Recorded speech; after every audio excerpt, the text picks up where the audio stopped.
Hi, so I told you I was going to be playing Shadowlands casually, and I mean casually, so I'm just now having to choose my Covenant. And it should be relatively straightforward for me playing casually. I'm going to get the moaning out of the way first. Obviously, I see the problem with the last couple of expansions, and in BFA I also played casually and then just stopped playing it altogether. But in Legion was the last expansion where I played properly, where I was raiding all the rest of it. And artifact power was the big ball ache there. And the only thing that stopped me getting really irate with it, because it was a complete mess for raiders. It served no practical purpose. It was a millstone round your neck.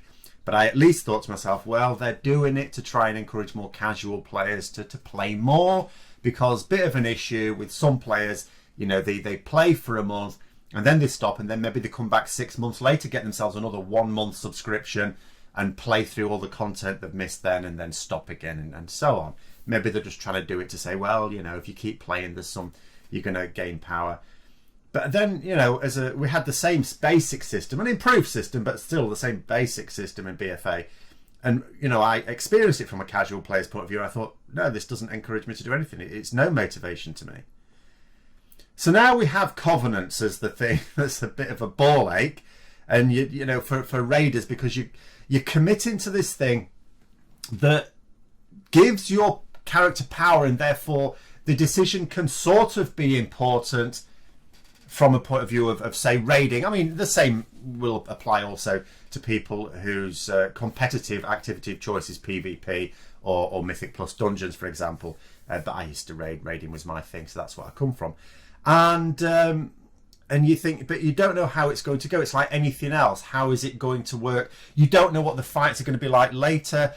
When it comes to like hitting a training dummy, there's not a lot in it. I mean, it's quite clear from the theory crafters, for most, if not all classes and specs, there isn't actually that much in it. There's some, if you're a top player, maybe, but generally speaking, there isn't. So it's really about the utility, isn't it? Which is going to be most beneficial for you. But because you don't know what are going to be the key fights later on, because that's always what matters in a raid tier. What are the key fights? Not, oh, well, this particular utility would be really good for this fight, but if that particular fight happens to be a really easy fight and you expect in your mythic guild to roll it over after a few wipes at most, well, that's not a big deal. What matters is what utility is going to be best for the fight where you wipe 100 times, 200 times, something like that. That's what matters. And because you don't know what they're like across the expansion, you're committing to something where it's going to be difficult to change it partway through the expansion. It's a right mess. But from a casual player, it's not a big issue. You don't have to worry about all that. Just pick the one you enjoy. That's what you're told, isn't it? You read the guides on which Covenant should I pick for my class. Oh, well, you know, you can pick the one you enjoy. I feel like it's a bigger pain in the ass for a casual player now. You know, because you go, so what do I pick now? I have made the decision, by the way, which I'll come to, but what do I pick? You know, do I go for the one that I would still have done had I been raiding? Now, that for me would be an easy choice, for reasons I'll explain when I go through them all in the game. That would be an easy choice. It would be obvious. But do I go for the one where I feel the storyline fits best? Because I'm playing, and when I say I'm playing casually, I mean proper casually. As I do with the other MMOs that I sometimes play, you know, effectively single play. I'm not joining groups very often or anything like that. So the storyline for me is the thing. I mean, that's why I'm playing Shadowlands. I'm really looking forward to the storyline for Shadowlands. And so which one fits?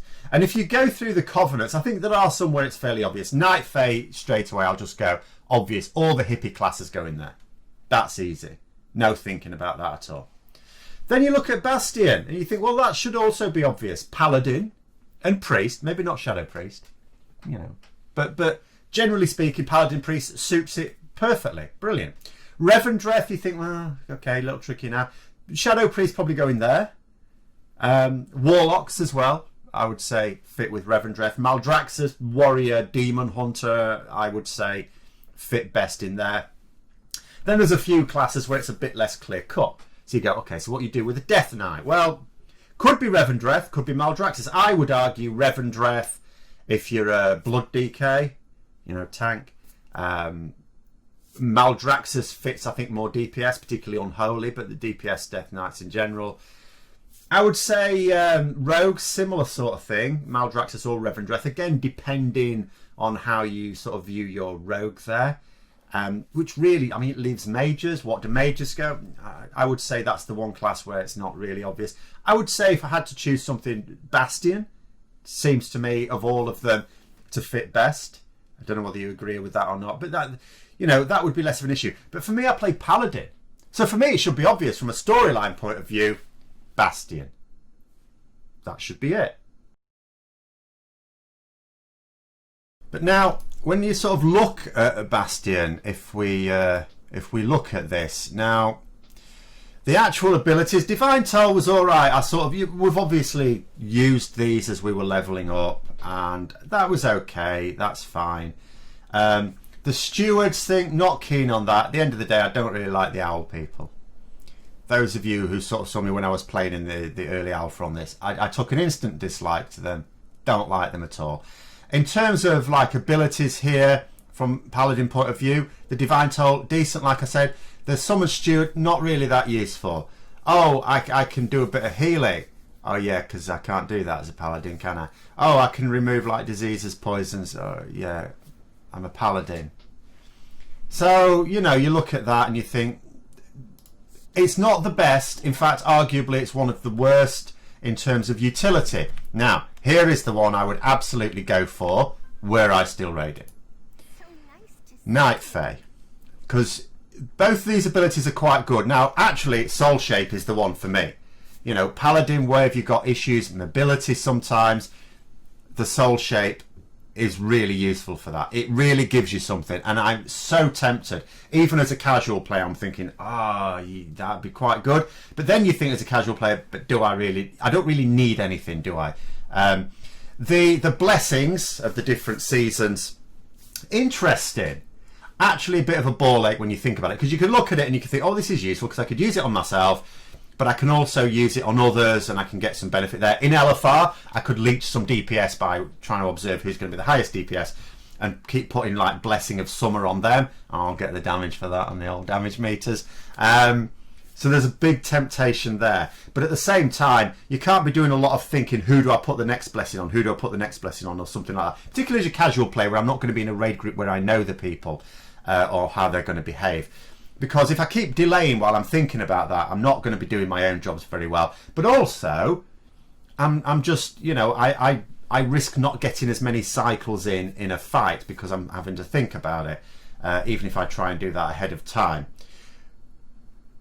And the other problem is, of course, you know, at the end of the day, you've got to deal with these butterfly things, which are basically flying gnomes at the end of the day. So these ones I was torn between. Not Revendreth, although, again, that's got a movement ability there that's not bad, but the other ability, oh god, Maldraxxus I quite liked, but again, you're not getting any benefit there. I think, you know, in terms of the abilities, Night Fae. In terms of the storyline, Bastion. So for me, it's between these two, and I've ummed and ahed about it, and I've ummed and ahed about it, and even now I've made my decision. I haven't made it yet, as you can see from here. I haven't actually clicked on it yet. I'm going to. I've made my decision. But even as I walk over to it, I'm still a bit torn. That's how annoying this is. I know I'm playing this game casually. I'm going to play it casually. I'm not going to get into raiding. I'm not even going to get into Mythic Plus dungeons or anything like that. I'm playing it as a solo player. I'm not even in a guild. Just going to be bumming about, enjoying the story. So we know which one I should be going for. You know, it's quite simple. I'm going to be going for the story. But I also know that if in the past, a few years ago, I would have gone for Night Fae. But I'm going to go for Kyrian. Because that's the decision I've made on that one. But that's how I went through. Let me know how much of a bind it was for you. That's no pun intended, by the way. But there it is. I've made that decision. I will hopefully be leveling a few more out as well and picking each of the others as well. I was thinking, of course, Night Fae I could do maybe as my hunter. Again, storyline point of view, I'm actually thinking as a hunter goes, probably doesn't benefit as much from that. But, you know, if I pick those hunter, I was thinking Maldraxxus maybe for my warrior, and the Death Knight could go with Revendreth. And we'll see how that goes. But those are my thoughts. That's how I sort of made my decision. Whether it's the right or the wrong one is another matter. Hope you found the video interesting. If you did, don't forget to give it a thumbs up. And until next time, I'll see you later.